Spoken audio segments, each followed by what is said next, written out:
우리 인생에서 제일 중요한 것 중에 하나는 하나님과 예수 그리스도를 아는 것입니다. 아담과 하와가 하나님을 바로 알았더라면 유혹에 넘어가서 선악과를 따먹지는 않았을 것입니다. 우리 믿음 생활을 하면서도 제일 중요한 것 중에 하나가 우리 하나님과 우리 주 예수님을 아는 것입니다. 사람은 누구나 행복하고 즐겁고 기쁘게 살기를 원합니다. 근데 우리 스스로 내가 기뻐해야 되겠다. 그래서 어떤 교회는 새벽 기도마다 하하하하하 웃어요. 그것도 도움은 되겠지만 그게 그렇게 큰 기쁨을 주겠습니까? 오히려 이렇게 기쁘게 살고 싶은데 그게 얼마 지속되지 못하네 하는 어떤 아쉬움만 자아낼 뿐이 아니겠어요? 근데 오늘 말씀해 보면 하나님과 예수님을 알면 은혜와 기쁨과 평강이 우리에게 온다는 거예요.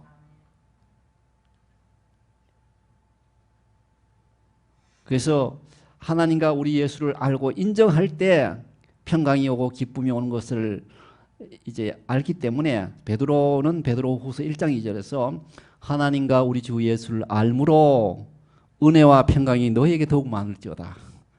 예. 은혜라는 것은 기쁨이라는 뜻도 있어요. pleasure, joy. 예. 참된 기쁨을 원하시면 예수님을 알면 돼요. 하나님을 알면 돼요. 그러므로 하나님은 우리에게 생명과 경건에 속한 모든 것을 우리에게 주셨는데요. 하나님은 우리의 참된 생명, 우리의 영원한 자아, 그 경건에 속한 모든 것을 우리에게 주셨어요. 근데 이는 우리를 부르시는 이를 알고 인정함으로 우리가 이 모든 진정한 삶, 영원한 생명, 영원한 우리의 영혼, 영원한 자아, 경건에 속한 모든 것을 이 땅에서부터 누리며 살게 되었다는 것이죠. 베드로가 베드로후서 1장 3절에 말하기를 그의 신기한 능력으로 생명과 경건에 속한 모든 것을 우리에게 주셨는데 이는 그의 영광과 더불어서 우리를 부르신 이를 알므로 말미암음이라고 했어요. 하나님과 예수 그리스도를 알므로 그의 신기한 능력으로 우리에게 주신 생명과 경건에 속한 모든 것을 우리가 누리며 살게 돼요. 생명이라는 것은 real life, 참된 생명, 이 땅뿐 아니라 영원히 사는 우리의 영원한 생명, 우리의 하나님의 자존에서 영원한 참된 자, 이 모든 경건에 속한 모든 것을 우리에게 주셨는데 이것은 하나님을 알므로 솟아나오는 것입니다. 예, 여러분, 우리를 부르신 이를 모를 때 이단에 빠져요. 여러분 아시다시피 얼마 전 아베 신조 전 일본 총리가 야마가미 데스야 41세인데요. 에 의해서 살해되었습니다. 그리고 온 세계가 충격에 빠졌는데요. 야마가미 데스야는 이단에 빠진 어머니가 있었어요. 특별히 어떤 이단이냐 하면 통일교라는 이단이죠. 통일교. 예, 거기서 빠져가지고 이분 가정에 사업을 어머니는 사업을 했는데 아버지는 일찍 세상을 떠났어요. 그래서 이 야마가미가 그럼에도 불구하고 공부를 열심히 해가지고 명문고에 들어갔어요. 그리고 명문대학에 들어갔는데 어머니가 어느 날 통일교에 가더니 자기 집에 전 재산 9억 원을 넘는 9억 원 넘어요. 9억 원을 통일교에 다 줘버리는 거예요. 형은 이 장애를 가지고 고생하고 있었어요. 근데 형이 극단적인 선택을 해버렸죠. 세상을 떠났어요. 그 다음에 이 야마가미도 이 대학교는 갔는데 등록금이 없는 거예요. 수업료가 없는 거예요. 중퇴를 해버렸어요. 군에 갔는데 군대 생활도 힘들어서 적응을 못했어요. 나와서 노가다 생활하다 너무 힘든 거예요. 아니 통일교가 자기 어머니 돈 가져가더니 아베 전 총리에게 정시자금 주고 자기는 형도 죽고 자기는 대학도 못 가고 이렇게 내 인생을 망쳤구나. 총을 가지고 그를 죽인다고 써놓고 죽였어요. 생각해보면 그 어머니가 예수님만 바로 알았더라도 통일교에 빠지지 않았을 걸. 생각해보면 아베 총리가 하나님과 예수님만 알았더라면 세상의 평화를 신고 장수하며 살았을 걸. 아쉬움이 많아요. 이란이 이 땅에 예수님을 모르기 때문에 우후죽순처럼 솟아나고 있어요. 어떤 교회 오후에 내가 예수라고 한 사람이 왔다고 사무실에서 전화 연락이 왔어요. 그래서 목사님이 그 비익서 보고 어디서 태어났는가 물어보라고 했더니 사우스 캐롤라이나에서 태어났대요. 아니 성경에 예수님은 베들레헴에서 태어났다고 하는데 그럼 당신이 예수는 아니요 라고 말했답니다. 제가 에즈베리 신학교 공부할 때 92년도 독립기념일 도착해서 기숙사에 갔더니 일본에서 오신 젊은 목사님이 계셨어요. 그분 말씀이 그래요. 자기는 통일교 신자였대요. 그 통일교 신자도 보통 신자가 아니고 그 간부였는데 어느 날 문선병이 와가지고 자기 사무실에서 내려오는데 계단을 내려오는 그 분을 보니 이분이 뭐 교주라고 하는데 하나님의 사람 같지가 않더라는 거예요. 자기는 뭐 하나님의 뭘 받은 사람이라고 그러는데 도저히 느낌이 안 가가지고 그를 떠나가지고 예수님 믿게 됐다는 거예요.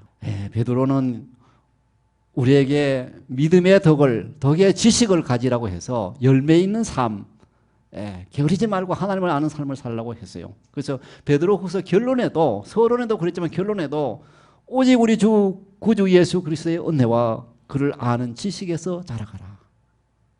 그게 중요해요. 그 지식, 많은 지식이 있지만 하나님을 아는 지식이 가장 중요하고 여호와를 아는 것이 명철, 지혜라고 했어요. 사도 베드로는 예수님 앞에 친히 예수님 우리 너는 나를 누구라 하느냐 주는 그리스도시요 살아계신 하나님의 아들입니다 고백했을 때 바요나 시몬아 내가 복이 있다 이를 내가 알게 하는 이는 혈육이 아니요 하늘에 계신 하나님 아버지께서 알겠다. 우리가 하나님을 알게 되는 것은 하나님의 복이에요. 하나님의 축복이에요. 근데 이분이 베드로가 예수 그리스도와 교제를 하니까 주님께서 성령으로 중요한 일 앞으로 일어날 일도 다 알려주시는 거예요. 그때 신기하게도 그 중요한 거 일어나니까 자기 인생에 또 일어날 일도 알려주셨어요. 내가 언제 세상을 떠날지도 그리스도께서 지시하신 날을 베드로가 알았어요. 그래서 베드로후서 1장 14절에 이는 우리 주 예수 그리스도께서 내게 지시하신 것 같이 나도 나의 장막을 벗어날 것이 임박한 줄을 알미라. 적어도 이 세상 살다가 떠날 때 주님께서 네 언제 세상을 떠나라 지시함 받고 가면 멋있을 것 같아요. 하나님과 우리 주 예수 그리스도를 알고 모든 일에 그를 인정할 때 기뻐요. 생명이 넘쳐요. 그리고 우리의 영원한 하나님의 자녀로 살아갑니다. 우리 참 생명은 그리스도 안에서 나와 하나님과의 상호 관계 안에서 영원한 관계 안에서 존재해요. 하나님 떠나면 물고기가 물 떠나면 존재할 수 없고 하나님의 자녀인 우리가 하나님 떠나서는 살 수가 없는 거예요. 그리고 하나님을 안다면 하나님 뜻대로 살아야 돼요. 그는 우리로 사람의 정욕을 따르지 않고 하나님의 뜻을 따라서 육체의 남은 때를 살라고 하였어요. 우리가 하나님의 뜻을 따르지 않고 마음대로 살아갈 때 주님이 간섭하여 성령님께서 내가 이 일을 하려고 하는데 막으시는 것을 느껴보신 적이 있으신지요? 곧 우리가 하고자 하는 일을 하나님께서 방해하신다. 그런 상황을 겪어보신 적이 있으신지요? 하나님이 내가 하는 일을 왜 이렇게 방해하실까? 윌리엄 제임스는 미국의 가장 위대한 심리학자예요. 이분이 쓴 종교적 경험의 다양성이라는 책에서 한 청년이 말해요. 하나님은 내가 하는 기도 대부분 다 응답해 주셨는데 가장 중요한 한두 가지는 내게 응답하지 않으셨다는 거예요. 아니 그게 중요한데 그 가장 중요한 것을 내게 주지 않으셨다는 거예요. 여러분 그런 느낌 보신 적이 있어요? 내가 원하는 것이 꼭 있는데 그것이 허락되지 않을 때가 있어요. 그럴 때 왜 이럴까? 하나님은 왜 이런 일이 내게 일어나게 하실까? 하나님을 원망하고 하나님을 내가 이렇게 믿을 수 있겠는가? 의심하고 불신하는 경우도 있습니다. 그런데 시편 기자는 119편 71 시편에서 고난당한 것이 내게 유익이라 이로 말미암아 내가 주의 율례를 배우게 되었나이다 라고 고백했습니다. 많은 경우 우리는 하나님 없이 내 뜻대로 살려고 해요. 여러분 두세 살 난 어린애도 이거 해라 저거 해라 하면 자기 부모의 손을 뿌리치고 마음대로 하려고 그래요. 고집하고 울어버리고요. 그래 안 그래요? 애굽 왕 바로가 그러했습니다. 하나님은 고난당하는 이스라엘 자손을 애굽인의 손에서 건져내시려고 모세에게 사명을 주셨어요. 이제 가서 이스라엘 자손의 부르짖음이 내게 달하고 애굽 사람이 그들을 괴롭게 하는 학대도 내가 보았으니 내가 너를 바로에게 보내어 너에게 내 백성 이스라엘 자손을 애굽에서 인도하여 내게 하리라. 그래서 모세와 아론이 바로에게 가서 하나님 여호와께서 내 백성을 보내라 하셨다 말했어요. 바로가 콧방귀를 끼면서 나는 여호와를 알지 못하니 이스라엘을 보내지 아니하리라 똥똥 큰 소리를 치는 것입니다. 여러분, 첫째, 하나님을 모르고 대적하는 것은 부질없는 것인데 이는 파괴적인 결과로 사태를 몰고 가기 때문입니다. 바로는 아마도 성소에서 제사를 드리기 위해서 또는 아침에 샤워하러 나일강으로 나왔을 것입니다. 그래서 오늘 출애굽기 8장 20절에 보면 여호와께서 모세에게 이르시되 아침에 일찍이 일어나 바로 앞에 서라. 그가 물 있는 곳으로 나오리니 그에게 이르기를 여호와께서 이와 같이 말씀하시기를 내 백성을 보내라. 그러면 그들이 나를 섬길 것이니라. 우리 존재의 목적은 하나님 섬기는 거예요. 우리가 죄로부터 죽음으로부터 자유함을 받았는데도 우리의 몸으로 우리의 자유로 하나님을 섬기지 않는다면 아무것도 아니에요. 복이 저주가 되는 거예요. 어쨌든 하나님을 섬기기 위해서 우리는 부름받았는데 내 백성을 보내라. 그러면 그들이 나를 섬길 것이라. 내가 만일 내 백성을 보내지 아니하면 내가 너와 너의 신하와 내 백성과 내 집들의 파리떼를 보내리니 애굽 사람의 집주에 파리떼가 가득할 것이며 그들이 사는 땅에도 그러하리라. 나일 강물이 빠지고 번식할 장소들이 많아지면서 파리들이 급속하게 늘어났습니다. 당시에 F킬러가 있는 것도 아니고 이 파리가 보통 파리가 아니에요. 애굽에 있는 당시에 어떤 파리는 개파리라는 게 있는데 거기 물리면 이 벌에 쏘인 것 같이 아프다는 거예요. 사람이고 동물이면 확 물어버린다는 거예요. 그래서 나일강에서 번식한 그 파리들이 사람들을 괴롭게 하고 깨뭅니다. 파리떼의 원어는 혼합이라는 뜻이에요. 떼, 혼합. 그래서 이 말은 파리가 한 종류가 아니고 모기, 파리, 또 비틀, 딱정벌레를 의미했다고 말합니다. 이 딱정벌레는 이 애굽 사람들이 신으로 섬기는 거예요. 이 파리떼에 질병을 가져다 주는 것도 있고 질병을 고치기도 한다. 이건 신이다. 그래서 파리가 오면 F킬러가 있어도 못 잡아요. 우리 신이 왔다. 고개를 숙이고 음식 떠놓고 제사하는 거예요. 왕이고 종이고 다 그렇게 했어요. 근데 이 파리 재앙은 신성한 딱정벌레, 신 캐프리에 대한 공격일 수 있는데 하나님 말씀 그날에 나는 내 백성이 거주하는 고센 땅을 구별하여 그곳에는 파리가 없게 하리니 이로 말미암아 이 땅에서 내가 여호와인 줄을 내가 알게 될 것이라. 고센 땅은 요셉이 국무총리가 돼서 자기 아버지 야곱과 형제들을 다 불러서 목자인이 이 초목이 많은 고센 땅에 살게 해달라고 바로에게 말해서 얻은 아주 좋은 땅이죠. 그래서 고센 땅이잖아요. 지금도 고센 땅이 있다고 해요. 수요일마다 한국 전주에서 성경 공부에 참여하는 최소원 집사님이 계세요. 지난 수요일에 말씀하시기를 자기가 시카고에 어느 권사님을 아시는데 세탁소를 운영하신대요. 세탁소 이름을 고센 세탁소라고 했대요. 어느 날 강도가 총을 들고 털려고 왔더래요. 근데 고센 세탁소잖아요.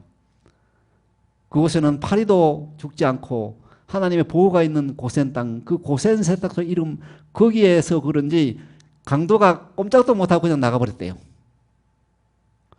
세탁소 주인이라 할지라도 하나님을 인정하고 하나님을 알면 꼼짝 못한다는 것을 우리가 볼 수가 있는 것입니다. 하나님과 바로 사이의 근본적인 쟁점은 바로가 하나님이 여호와인 줄을 알게 하려 함이에요. 하나님이 여호와인 줄을 알게 하도록 하기 위해서 하나님이 그의 마음을 강팍하게 하고 말 안 들으니까 재앙을 내리신 것이죠. 그때 주님이 출애굽 7장 5절에 내가 내 손을 애굽 위에 펴서 이스라엘 자손을 그 땅에서 인도하여 낼 때야 애굽 사람이 나를 여호와인 줄 알리라고 하셨습니다. 그리하여 하나님은 마음이 완악한 바로에게 재앙을 내렸습니다. 애굽의 나일 강물이 피로 변하는 자연 재앙에서 시작하여 개구리 이 파리떼 전염병으로 인해서 모든 가축이 죽게 되었습니다. 바로가 이스라엘을 보내겠다고 약속해 놓고는 그 말을 안 듣는 것이에요. 그 말을 잘 지키지 않았습니다. 그러자 하나님은 마지막으로 애굽에서 난 바로의 장남에서부터 가축의 모든 초태생은 다 죽였습니다.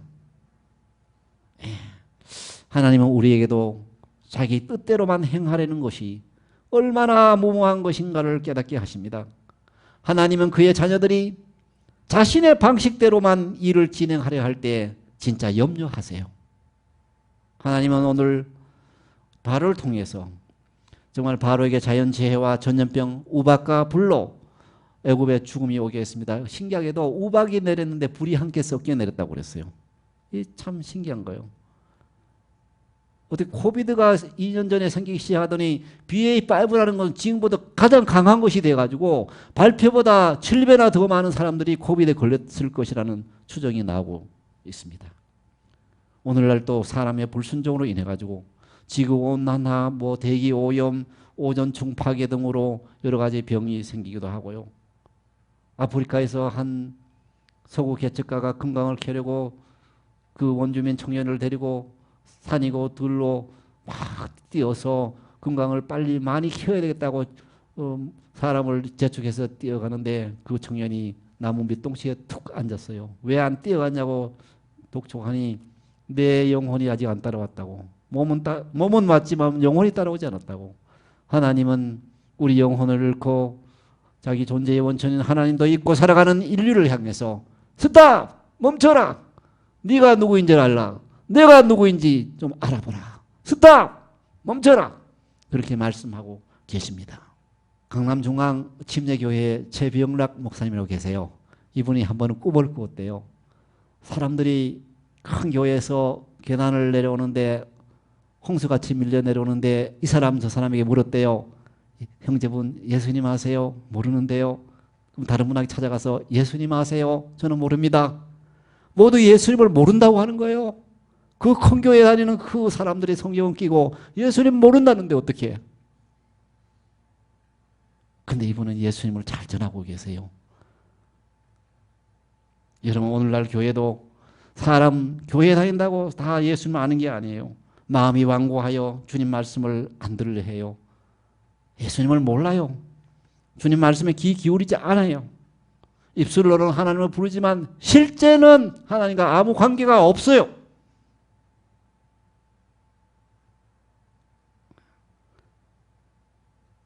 우리가 어떤 이득을 위해서 교회 다니는 게 아니고 어떤 이득을 위해서 제가 복음 전하는 게 아니에요. 제가 사례금 받으려고 복음 전하겠어요. 저는 사례금을 오랫동안 하나도 못 받고 복음 전해왔어요. 돈 많이 벌려면 제가 조종사니까 보잉기 몰고 오늘은 프랑스, 내일은 이탈리아 이렇게 여행하면서 돈 쉽게 벌 수 있어요. 저는 주님 섬기고 영혼을 주님께로 인도해서 구원받게 하는 것이 저의 소명으로 또 사명이기 때문에 기쁨으로 주님을 섬기고 있는 것이죠. 에즈베리 신학교 다닐 때 저희 신학학을 가르치는 분이 닥터 왕이에요. 타이완에서 내셔널 유니버시티 국립대학에 다녔는데 전기과에 다녔대요. 교수님이 이 100볼트 전기 이 안에 전선에 전기가 흐르고 있으니까 손으로 만지면 안 된다. 그렇게 했는데 자기 친구가 자기는 만져봐야 되겠대요. 전기가 눈에 보이지도 않는데 만져봐야 알지. 말만 듣고 어떻게 아느냐. 그래서 만지다가 쇼크 받아가지고 기절할 뻔했다는 것이죠. 우리도 하나님 믿지 못하겠어요. 그래서 계속 반항하고 계속 저항하고 불순종하고 내 고집대로 내 마음대로 살다가 낭패당하고 실망당한 후에 주님께 돌아오시렵니까? 지금이 곧 주님께 돌아갈 시간입니다. 하나님이 이 모든 일을 행하는 것은 우리로 또 하여금 여호와가 하나님이신 줄을 알게 하려 함입니다. 출애굽기 7장 5절에 내가 내 손을 애굽 위에 펴서 이스라엘 자손을 그 땅에서 인도하여 낼 때야 애굽 사람이 나를 여호와인 줄 알리라 하시며 또 7장 17절에 여호와가 이같이 이르노니 내가 이로 말미암아 나를 여호와인 줄 알리라. 어떤 일이 잘 안 되어 갈 때, 내 뜻대로 안 되고 실망시키는 일들이 있을 때 그것이 하나님의 간섭하는 일이라면 그 일을 통해서 하나님은 하나님이 하나님이신 것, 하나님이 여호와이신 줄을 우리로 깨닫게 하기 위함인 것이라는 거예요.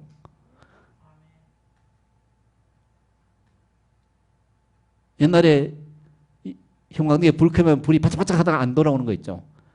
어떤 불은 확 켜면 확 들어오는데 어떤 불은 아무리 켜도 안 들어오는 거죠. 어제 오랜만에 저희 집 앞에 정원 가든을 불러가지고 나무를 좀 이렇게 베라고 했는데 요만한 톱이 있더라고요. 이걸 땡기면 이 시동이 돼가지고 드르륵 해야 이제 톱이 작동해서 되는데 이게 부르릉 부르릉 부르릉 한참 해도 안 되고 날씨는 더운데 아저씨 내가 연료는 사다 놓은 거 드릴까요? 아니 괜찮다고 부르릉 부르릉 부르릉 한참 한 후에 되긴 됐어요. 반갑더라고요. 여러분 하나님께서 어떤 일을 통해서 내가 여호와인 줄을 깨닫게 하기 위해서 어떤 일을 우리에게 보내는데 우리는 깨닫지 못하고 몰라요. 나는 모르겠네요.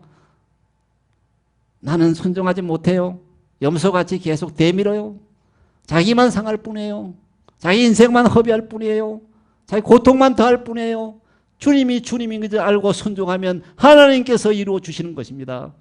하나님과 바로 사이의 근본적인 쟁점은 바로가 하나님을 여호와인 줄을 알게 하기 위함이었습니다. 알게 한다 이 말은 미완료 시제예요. 계속 항상 여호와가 하나님을 알게 한다는 거예요. 어제는 예배 드릴 때는 하나님을 알았는데 집에 가서 혼자 있을 때는 나 하나님 몰라. 그렇게 했다는 거 아니에요. 하나님이 진짜 나의 하나님이심을 알았다는 거예요. 이사야 45장 5절에 나는 여호와라 나 외에 다른 이가 없나니 나밖에 신이 없느니라. 너는 나를 알지 못하였을지라도 나는 내 띠를 동일 것이요 해 뜨는 곳에 서든지 지는 곳에 서든지 나밖에 다른 이가 없는 줄을 알게 하리라. 나는 여호와라 다른 이가 없느니라. 나는 빛도 짓고 어둠도 창조하며 나는 평안도 짓고 환난도 창조하나니 나는 여호와라 이 모든 일들을 행하는 자니라 하였노라. 네. 우리는 진정 나의 하나님이 여호와인 줄을 알고 계십니까? 여러분은 하나님이 진정 나의 살아계신 하나님이심을 아십니까? 인정하십니까? 그래서 베드로후서 3장 18절에 또 말하기를 오직 우리 주 곧 구주 예수 그리스도의 은혜와 그를 아는 지식에서 자라가라고 했습니다. 여러분 말씀을 맺습니다. 우리 일상 삶에 일어나는 고난과 왜 내 뜻대로 되지 않는가 한탄하지 마시고 이런 상실과 아픔 가운데서도 우리를 향하신 나를 향하신 하나님의 뜻이 무엇인가 내 하나님이 어떤 분인 걸 알아야 되는 거예요. 예수 그리스도를 모른다 하고 하나님을 배척하는 우리 마음의 완고함을 회개해야 합니다. 완고함은 우상에게 절하는 것과 같습니다. 하나님을 알고 내 뜻을 버리고 아버지 뜻이 내게 이루어지게 해야 돼요. 그래서 하늘에 계신 우리 아버지 이름의 거룩히 여김을 받으시옵며 나라의 임하오시며 뜻이 하늘에서 이룬 것 같이 나에게도 이 땅에서도 나에게도 이루어지게 하옵소서라고 기도하는 것이에요. 하나님을 알고 내 뜻이 아닌 주의 뜻을 따라 삽시다. 이제 하나님께 온전히 자신을 바칩시다. 우리가 가진 것 내 거예요. 하나님이 다 주셨잖아요. 좋은 은사와 온전한 선물이 다 위로부터 빛들의 아버지 하나님께로서 내려오신 건데 내가 가진 건 내 거라고 할 수 있나요? 하나님 것이에요. 영도 혼도 몸도 하나님의 것이니 하나님께 우리 자신을 바칩시다. 하나님이 기뻐하시는 거룩한 산제사로 우리 몸을 드립시다. 하나님을 이렇게 사랑하고 그 뜻대로 부르심을 입은 자들에게는 모든 일이 합력해서 선을 이룹니다. 예수 그리스도의 형상을 이루는 하나님의 자녀로 나타나게 도와주는 것입니다. 하나님을 범사에 인정하고 그리스도를 알아갑시다. 그리고 그에게 합당한 예배를 드립시다. 그의 말씀에 순종하고요. 이제는 하나님이 여호와이심을 마음으로 깨달아 합시다. 옛날에는 머리로만 알았는데 이제는 예수님이 나의 구주구나. 아브라함의 하나님, 이삭의 하나님, 야곱의 하나님, 나의 하나님.